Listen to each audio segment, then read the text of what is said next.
I'm Mia.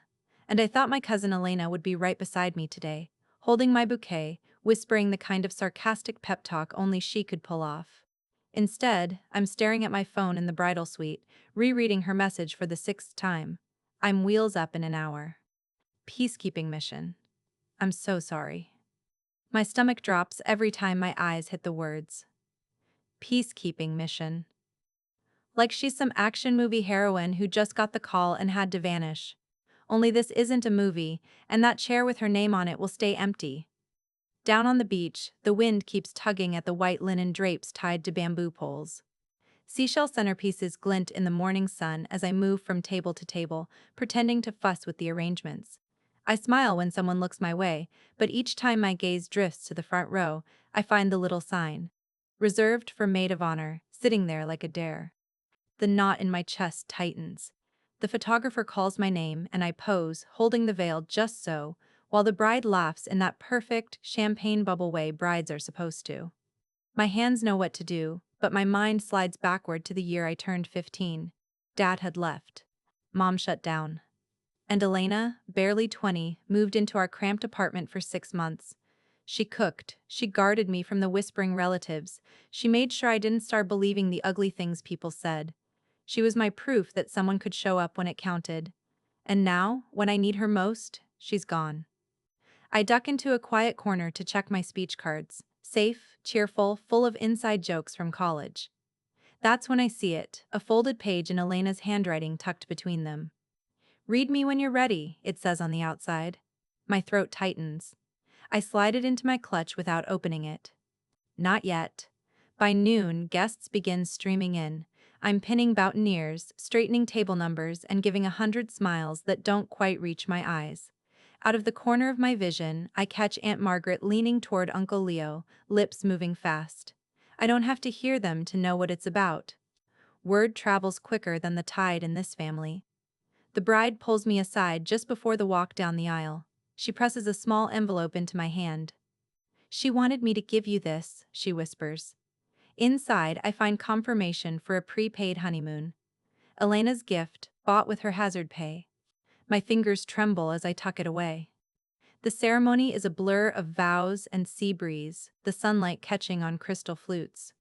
But no matter how hard I try to focus on the joy, my gaze keeps snagging on that empty chair. The space where she should be. I feel the old ache, the mix of loss and anger, settle in again. I clap when the kiss comes, my smile steady for the cameras, but inside, all I can hear is the question I've been avoiding all morning. What do you do when the one person who always showed up doesn't? The reception tent smells like grilled fish and sunscreen, a mix that should be comforting but somehow isn't.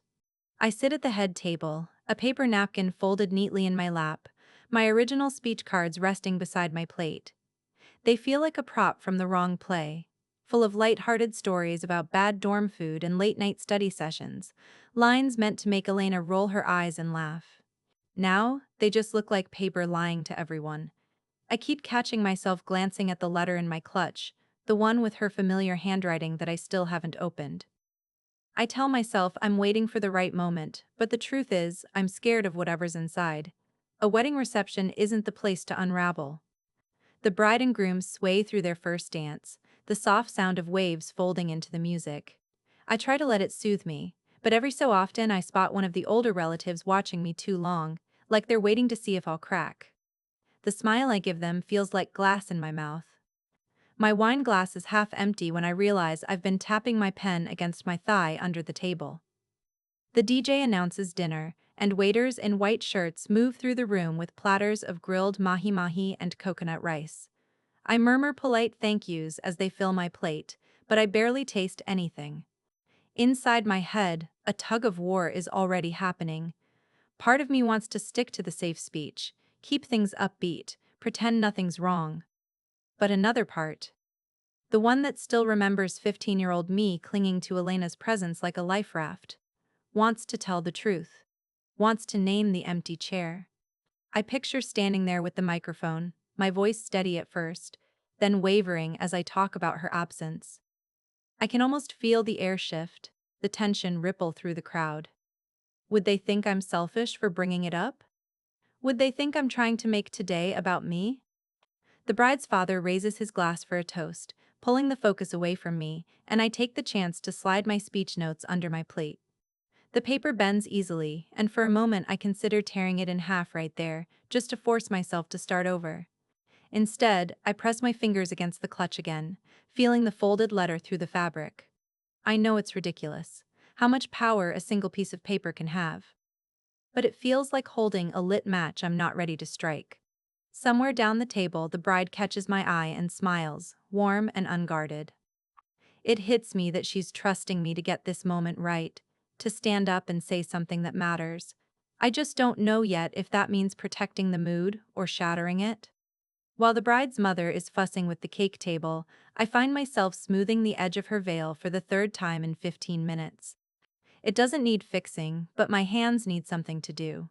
The satin feels cool against my fingers, and as I straighten the comb, my mind slides back to a different mirror, a different day. I was 15, standing in our cramped hallway with my school backpack still on, watching my father carry the last of his boxes out the door. Mom had been in the kitchen, her voice sharp and brittle, warning me not to make a scene. I remember the way the air in that house felt, hollow and too quiet, like it had already been emptied of something important. Elena showed up 2 days later with 2 suitcases and a look in her eyes that told me she was here to stay. She was 20, barely more than a kid herself, but she moved into my world like she'd been planning it. She didn't ask if I wanted company, she just took the room next to mine, filled the fridge with groceries she bought from her tips, and started making pancakes on Saturday mornings. She walked me to school those first few weeks, daring anyone to whisper about why Dad was gone. She was the one who sat on my bed late at night, telling me that families break and heal in strange ways, that the people who stay matter more than the people who leave. When the gossip got bad, she'd show up at my school's front office and sign me out for appointments that were really just long afternoons at the diner, eating fries and watching the world go by. And now, on the day she's supposed to be right here, holding the bouquet, winking at me when my voice shakes. She's not. She's somewhere in the air between here and whatever country needs her more than I do. I want to believe the peacekeeping mission is exactly that, a noble reason. I want to, but all I feel is the echo of being left. Everything okay? The bride whispers, catching me in my haze. I nod quickly, too quickly, forcing a smile that makes my cheeks ache. She lets it go, moving toward the photographer, and I step aside, blinking hard against the sting in my eyes. From my spot near the doorway, I can see the reserved for maid of honor sign again, perfectly straight, untouched. It looks like it's mocking me, a little paper reminder that history repeats itself no matter how much you think you've grown past it. I take a deep breath, trying to shake it off. But the truth is, I can feel 15-year-old me standing right behind my shoulder, arms crossed, daring me to admit that I still hate the way it feels when someone you count on doesn't show up. And the worst part is, she's right. I'm back at the head table, the hum of voices around me like background static, when I pull my speech cards out again. I tell myself I'm just checking them, making sure I haven't smudged anything, but my fingers brush against something thicker between the cards. The folded paper. It's heavier in my hand than it should be, the edges worn soft like it's been in her bag for weeks, waiting for the right moment. On the front, in Elena's looping handwriting, "Read me when you're ready." No smiley face, no doodle, just those 6 words. I glance around. No one's looking at me right now. Most of the guests are either crowding the bar or out on the deck taking sunset selfies. I could open it here, under the table. I could know what she wanted me to know before I get up there with the mic. But I don't. Instead, I fold it again, sliding it into the side pocket of my clutch. My pulse is already too high, and I'm not sure I can take whatever is inside without it showing on my face. The thing about Elena is, she doesn't write unless it matters. And if it matters, it's going to hurt. The DJ's voice cuts through the air, announcing the next toast. The groom's brother stands, glass raised, and I focus on the safe rhythm of polite laughter and clinking silverware. My own cards sit like strangers in front of me. Jokes about bad coffee, stories about our shared dorm fridge disasters, the easy humor I thought would carry the day. They feel hollow now, like a laugh track with no show behind it. I sip my water, the ice knocking against my teeth, and wonder if she meant for me to find it before or after the speech. Maybe she knew I'd hesitate. Maybe she counted on it. Across the table, the bride catches my eye again, her expression soft but steady. It's the same look she gave me the night she asked me to be maid of honor, like she was trusting me with more than just a title. I reach for my clutch, my fingers lingering on the hidden letter, then pull my hand back. Not yet. The applause swells for the last toast, and I join in, my smile automatic. In a few minutes, my name will be called, and I'll have to stand, and when I do, I need to decide. Do I keep the daylight, or do I open the door? Elena left for me and let whatever's inside walk right into this room. Guests are arriving faster now, drifting in from the beach in dresses that catch the wind and shirts already faintly damp from the salt air. My job, unofficial, unpaid, is to make it all look seamless. I pin boutonnieres on groomsmen who keep fidgeting, tuck stray curls into the flower girl's headband, and point people toward the open bar with a smile that feels like it's been glued on. Every so often, though, I catch them. Two, sometimes three of the older relatives, clustered just out of earshot, their voices low, eyes sliding my way. I don't need to hear them to know the topic. Word about Elena's absence probably started before the ceremony chairs were even set up. This family loves a story, and an empty maid of honor seat makes for a juicy one. I adjust a boutonniere on the groom's uncle, and he thanks me like I've just done something noble instead of fastening a pin. The camera flashes from somewhere behind me, and I remember I'm also supposed to look effortless. My cheeks are starting to ache from the constant half-smile. At the edge of the tent, I see the reserved for maid of honor chair again, perfectly placed, untouched. A few guests glance at it as they pass, some with faint frowns, others with that polite blankness people wear when they want to pretend they didn't notice. The bride sweeps in from the dressing room, her skirt caught in the breeze, eyes scanning until they land on me. "Here," she says quickly, pressing an envelope into my hand before I can ask what's wrong. "She wanted me to give you this." I open it enough to see printed text, confirmation for a prepaid honeymoon package, flights and hotels already booked. My breath catches. Elena's name is in the payment details. "She used her hazard pay," the bride says softly. "Said she wanted it to be a surprise." For a second, the noise of the crowd dulls. I see her handwriting in my clutch, the folded letter I still haven't opened. I picture her somewhere far away, probably in uniform, thinking of this moment and trying to leave me with something other than her absence. I close the envelope, slipping it carefully into the clutch beside the letter. My throat is tight, but my face stays smooth.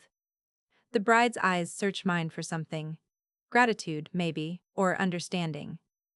I give her a small nod, because anything more will crack me open right here in front of everyone.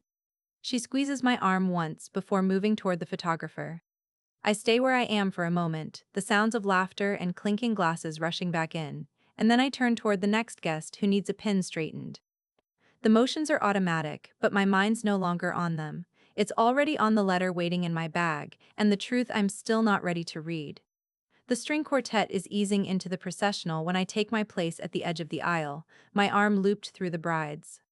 Her bouquet is trembling slightly in her grip. Not from nerves, I think, but from the weight of the day pressing in. "Deep breath," I murmur, the same way she said it to me earlier while I was fixing her veil. Her inhale is quick but steady. Just before we step forward, she leans closer. "About that envelope," she whispers, as if she's afraid someone might overhear. "Elena told me not to tell you until right before. Said she wanted you to know she'd be here in some way." I nod, swallowing the knot in my throat. The words are too tight to come out right now. We move together down the aisle, the guests rising in a wave, faces turning toward her in that collective gasp of admiration. Weddings always seem to pull out of people.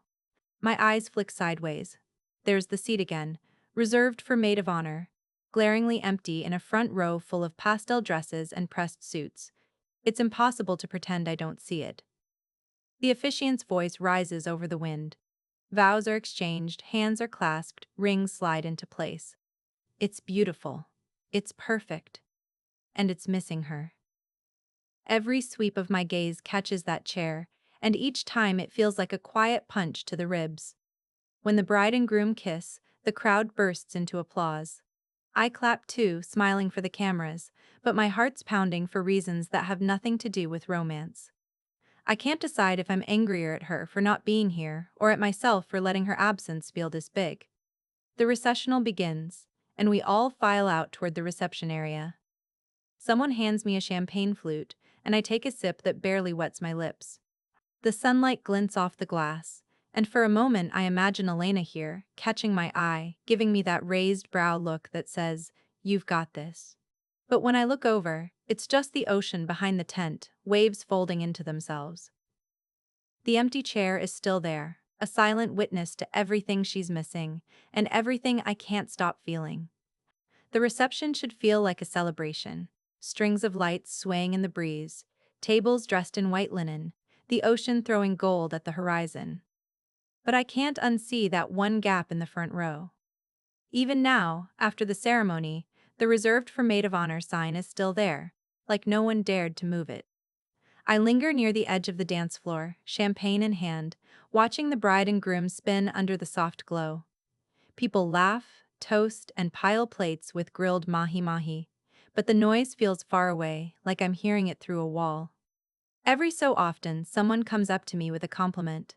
On the flowers, the schedule, the way everything has run so smoothly. I thank them, my smile automatic. Inside, it's something else entirely. A slow, uncomfortable churn of sadness and resentment. I keep thinking about the way Elena used to show up to everything that mattered to me. School plays, bad art shows, even my first awful open mic night when I tried stand-up comedy for exactly one night. She'd be in the front row, clapping like I was the headliner. And now? Nothing. Just a chair with her name on it and a letter I still can't bring myself to open. The photographer calls the wedding party together for a group shot, and I slide into place, my face locked in the kind of smile that photographs well but feels paper thin.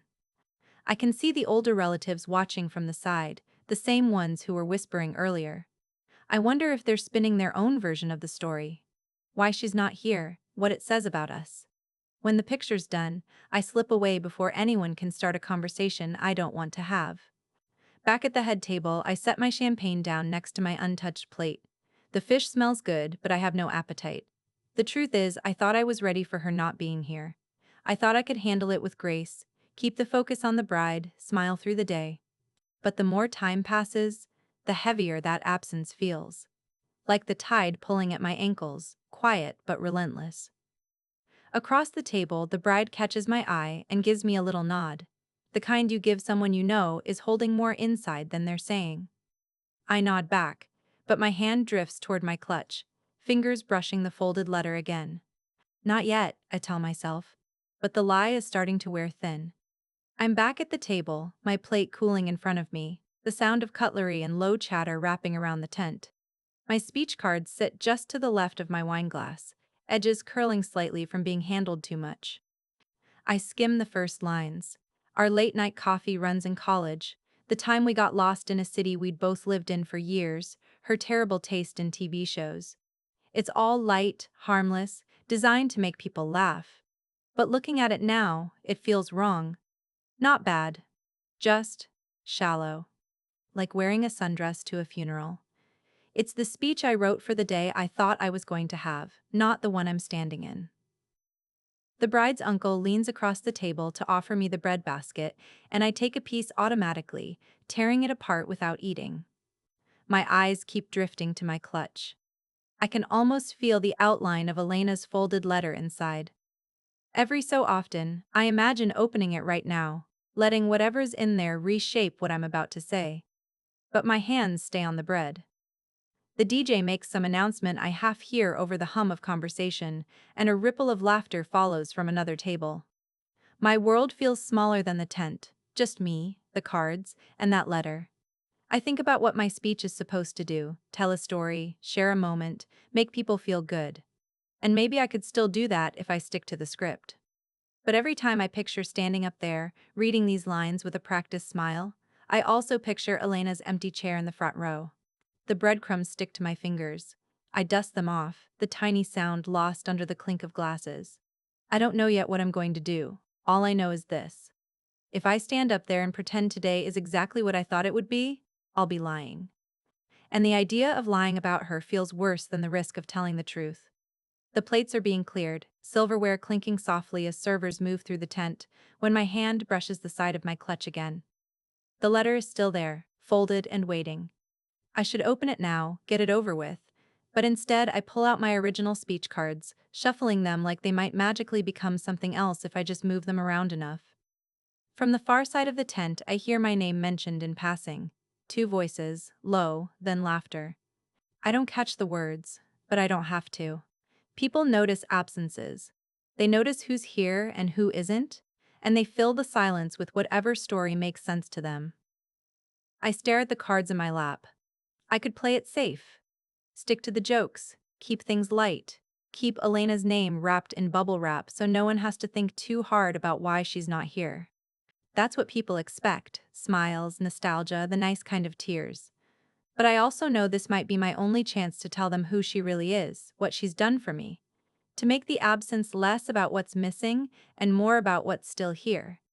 The DJ's voice comes over the speakers, announcing that speeches will begin soon. My heart rate ticks up instantly, the way it used to before school presentations. Fast, steady, with a faint hum in my ears. I glance at the bride. She's laughing with the groom's mother, her hand resting lightly on her new husband's arm. She has no idea what I'm going to say. Neither do I. My fingers hover over the clutch. The letter is so close I can feel the crease of the fold through the fabric. If I open it, there's no going back. If I don't, I'll never know what she thought was important enough to put on paper.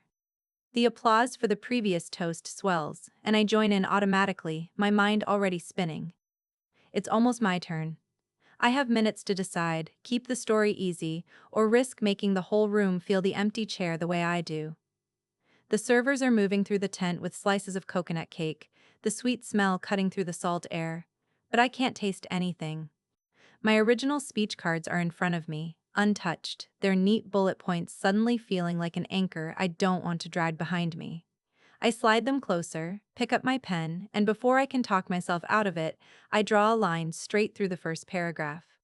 Then, the second. The sound of tearing paper is soft, but in my ears it's as sharp as breaking glass. Half of the cards end up in a crumpled pile beside my plate. In the empty space, I start scribbling. Not jokes, memories.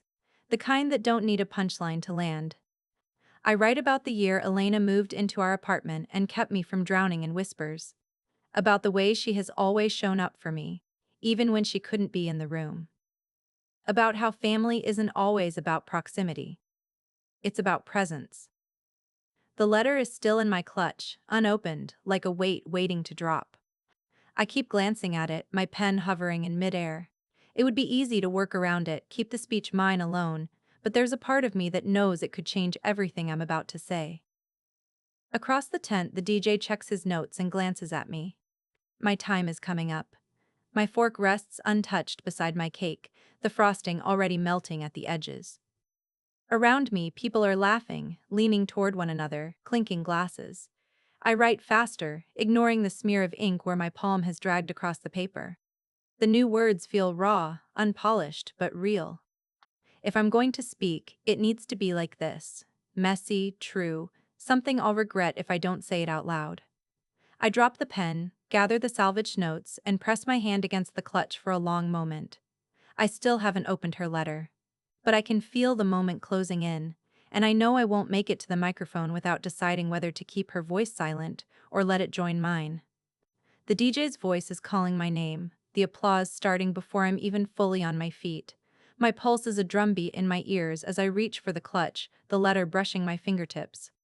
This is it. Last chance to leave it unopened. I slide into the shadows just beyond the edge of the tent and ease the paper out. It's folded in thirds, the crease soft from being handled. I open it slowly, the handwriting instantly hers. Slanted, deliberate, the loops on her I's and G's a little too big. Mia, it begins. If you're reading this, I'm not where I should be, right beside you. I'm sorry for that. You deserve more than a text saying I can't make it. The next lines make me pause. She writes about the year she moved in with me, but not just to help. She says she'd been days away from getting married then. That she walked away because she knew the family would use it as leverage, force me to choose sides in a feud I was too young to understand. She wanted to protect me from being weaponized, from carrying wounds that weren't mine. She says she never told me because she didn't want me to feel like I owed her for staying. And now, leaving for this mission, she doesn't want me thinking it's another abandonment. It's just life calling her in two directions at once. And this time, she can't split herself in half. By the time I reach the end, my eyes are burning. Her last line is simple. When you speak tonight, speak like I'm in the room. I will be. I fold the letter carefully, the paper trembling in my hands, and slip it back into my clutch. The DJ is still smiling at me from the mic, the room waiting. My legs feel unsteady, but not from nerves anymore. I walk toward the center of the tent, the applause fading into the sound of the waves just beyond the open flap. When I take the microphone, the first words that come aren't on my notes at all. I want to talk about the seat that's empty today. And just like that, the room goes quiet. The microphone feels heavier than it should, like it knows I'm about to say something that can't be taken back. The crowd shifts uneasily, chairs creaking, glasses settling onto tabletops. I can hear the ocean just beyond the tent, the slow crash of waves filling the pause I let hang for one beat longer than comfortable. There's a chair in the front row with a sign on it, reserved for maid of honor. My voice is steady, but I can feel the pulse in my neck. It's empty. And I want to tell you why. A murmur moves through the room, quickly swallowed by the sound of the wind. I glance at the bride. Her eyes are soft, no trace of panic, and it steadies me enough to go on. Her name is Elena. She's my cousin, my oldest friend, and the person who, when I was 15 and my world was falling apart, moved into my house and made sure I survived it. She couldn't be here tonight because she's halfway around the world on a peacekeeping mission. But before she left, she gave the bride and groom a gift, an entire honeymoon paid for out of her hazard pay, because she wanted them to start their life together with joy, even if she couldn't witness it in person. Somewhere near the back, someone lets out a low whistle. I feel my throat tighten, but I reach into my clutch, unfolding the letter with careful hands. She also wrote me this, I say, holding it up for a moment before looking down at the words I've already read twice but still feel like I'm reading for the first time. I tell them about her leaving her own engagement to protect me from a family feud, about the ways she's shown up for me that no one else could see. I read her last line aloud. When you speak tonight, speak like I'm in the room. I will be. When I look up, the tent is silent. Not politely quiet, truly still, like even the ocean's holding its breath. I can see the bride's father nodding slowly, a hand pressed against his wineglass. The groom's mother dabs at her eyes with a napkin. I take a breath and close the letter. Family isn't always about who's sitting next to you.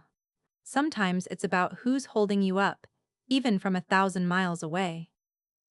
My voice wavers on the last word, but I don't rush to fill the silence. I let it sit there, in that heavy, fragile place between us all, where even the people who don't know her can feel the shape of her absence and the weight of her presence. I lower the letter, folding it slowly like it's something fragile, and slip it back into my clutch. My hands feel light now, almost empty, but the air in the tent is thick enough to touch. She's not here, I say, my voice carrying softer now, but I can still hear her. And I think that's what matters, that she's always found a way to show up for me, even if it's not the way I imagined. I tell them about the honeymoon envelope, about how Elena insisted on giving the bride and groom something they could remember forever. She wanted them to have a gift that meant starting together with joy. She wanted today to be about love in all the ways it shows up, seen and unseen. As I speak, my voice steadies. The fear I felt sitting at the table is gone. Now it's just me, her words in my hands, and the sound of the waves beyond the tent. I think we forget sometimes that showing up doesn't always look like being in the room, I continue. Sometimes it's being the reason someone can stand a little taller, even if they can't see you in the crowd. I can feel the lump in my throat again, but I keep going. So tonight, even with that seat empty, I promise you, Elena is here. Elena is here. And I'm grateful for every time she's been here for me, for the ways she's taught me what loyalty really looks like. There's a hush, deep and unmoving, and for a moment I think no one's going to react at all. Then, slowly, applause begins, soft at first, then fuller, building around me until it's everywhere. But it's not the raucous kind. It's measured, like people aren't clapping for a performance but for the truth of something they've just been allowed to see. I meet the bride's eyes as I step back toward the table, and she gives me the smallest, most deliberate nod, the kind that says, "You got it right." The ocean's still breaking outside, steady as breath. And for the first time today, I feel like I've managed to breathe with it. Halfway back to my seat, the scrape of chairs cuts through the lingering applause. I glance up and see them. Three of my older relatives, rising in unison from their table near the front. Their expressions are tight, lips pressed thin, eyes avoiding mine as they step into the aisle. Someone mutters under their breath, just loud enough to carry, making excuses for someone who didn't bother showing up. It's not the words that land hardest. It's the way the rest of the table shifts back to their conversations like nothing's happening, letting them pass without question. I stand frozen for a second, clutching my notes and the letter against my side, watching as they walk toward the exit. The flap of the tent lifts, spilling a strip of fading orange sunlight onto the floor, and then they're gone. The applause has faded completely now, replaced by the muted scrape of silverware and the low thrum of conversation. I take the last steps to my seat, keeping my face neutral, but inside my chest everything feels sharp. The bride leans toward me, her hand brushing mine under the table, a quick squeeze that says she saw it. She doesn't say anything, and I'm grateful.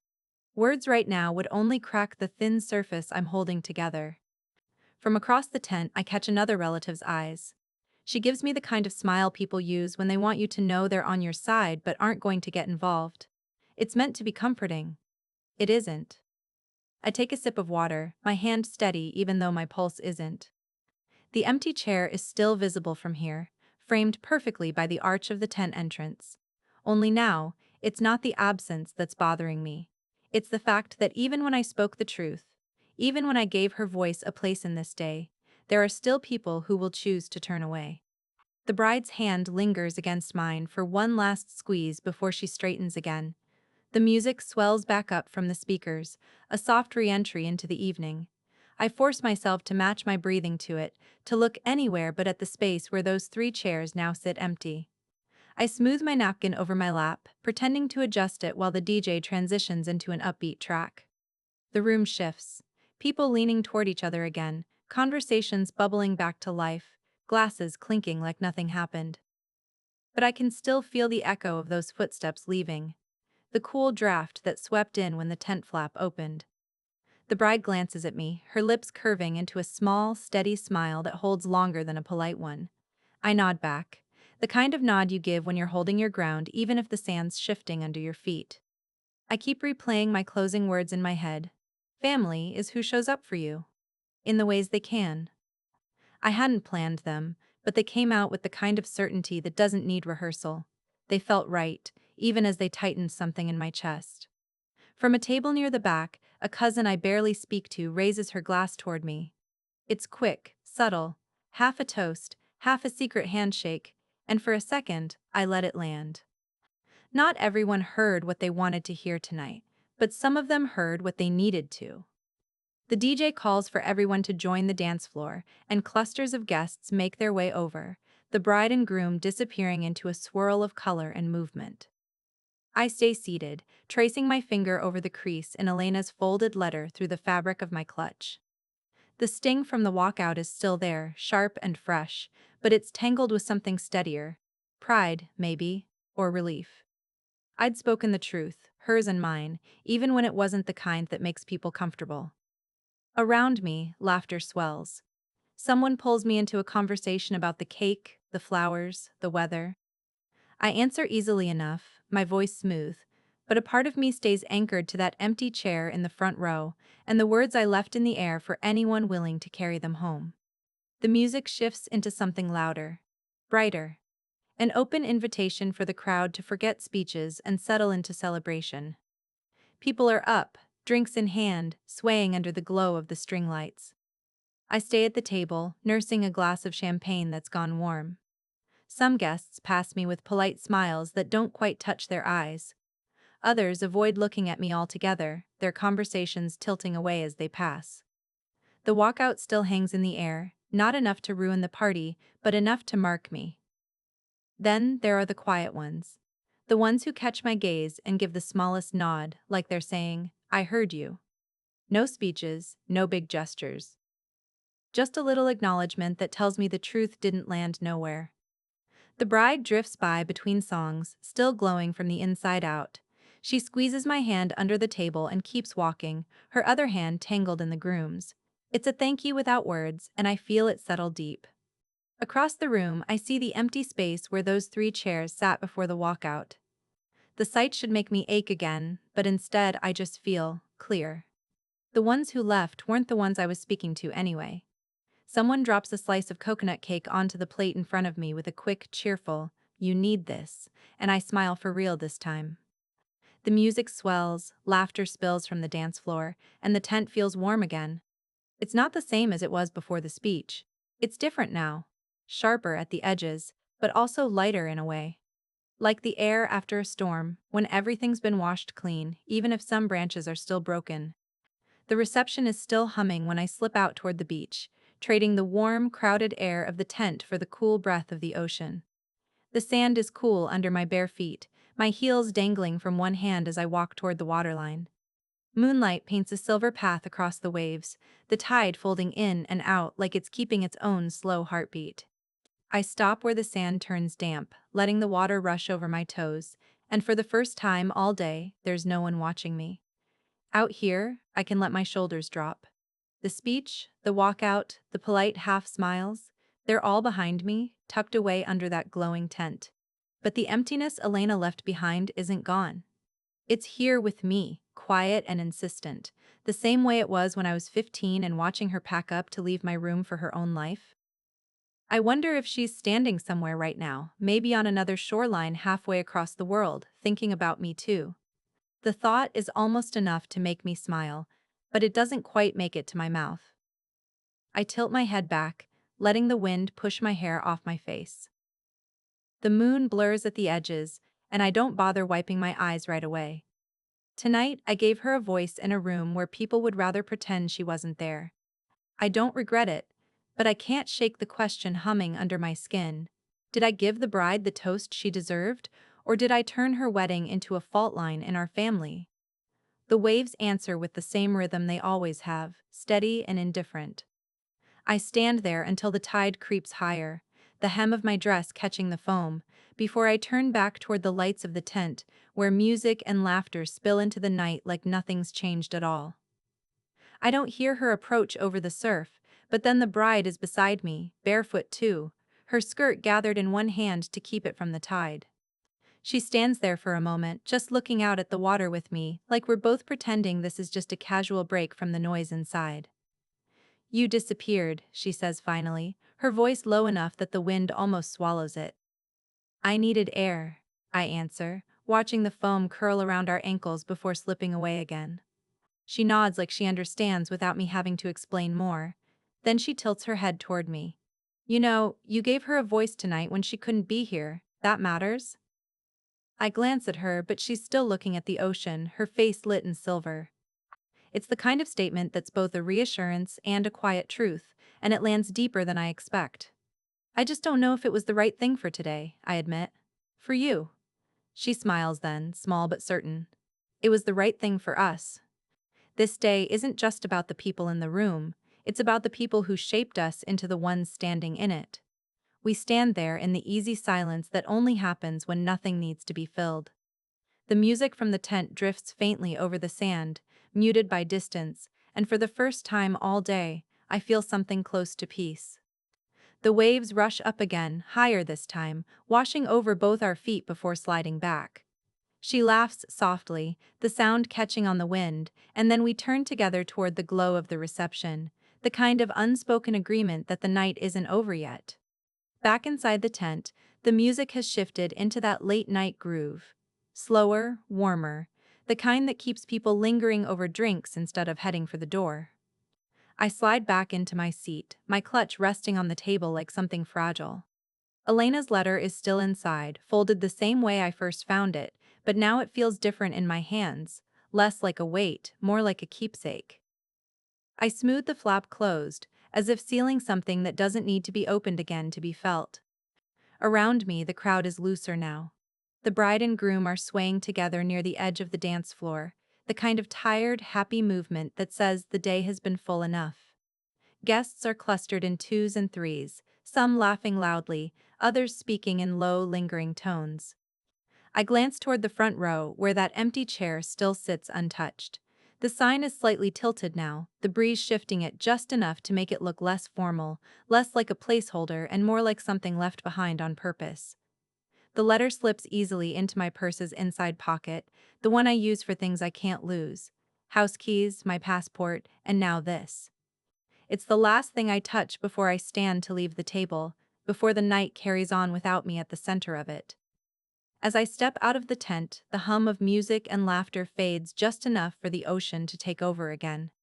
The waves sound the same as they did this morning, but I feel different hearing them now. Lighter, even with everything that's still unsettled. I pull my shawl tighter around my shoulders and keep walking, not ready to say goodnight, but knowing the day is done in all the ways that matter.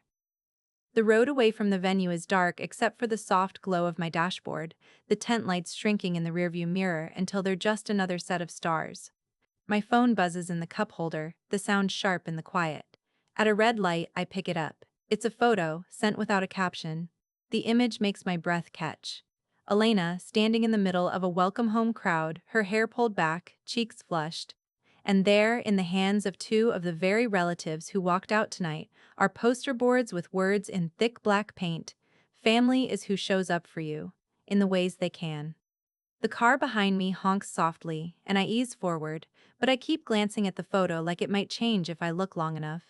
The faces of the ones holding the signs aren't tight anymore.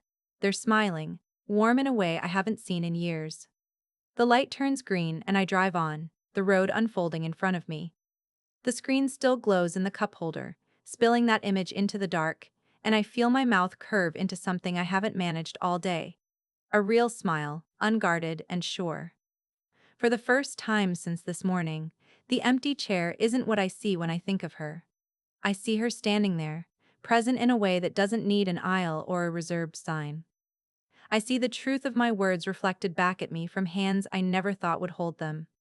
And somewhere between the surf and the headlights, I let myself believe that maybe this is the start of something that doesn't have to break again.